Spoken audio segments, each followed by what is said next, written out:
Fox 4 is your local election headquarters, and we are getting our first look at polling for the upcoming Value Them Both amendment in Kansas. That's the amendment that, if approved, would overturn a Kansas Supreme Court ruling that found a state constitutional right to an abortion. It limits legislative regulation. Fox 4's Jonathan Katz live from an early polling place in Kansas with the numbers being released so far. Jonathan, what are they showing tonight?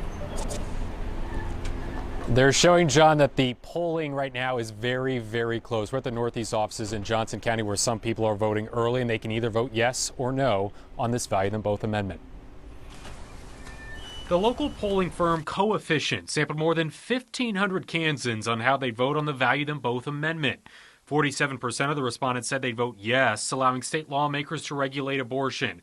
43% of them voted no, allowing abortion to still be a constitutional right. 10% of them were undecided. It certainly looks like, from the data, that the amendment will pass. I think it will be closer than most people might suspect. Ryan Muntz is the president of Coefficient. He says there are many different interpretations of this amendment, but Democrats think if it passes, abortion at some point will be banned in the state, even though that's not what people are voting on in August. Republicans are somewhat split, he said. Some thinking the amendment would clarify that there'd be no right to an abortion. Others think the amendment would protect women's health care by allowing the state to create guidelines for an abortion. There is certainly confusion. There's certainly difference of opinions about just what they're even voting for in terms of what it's going to mean for their state.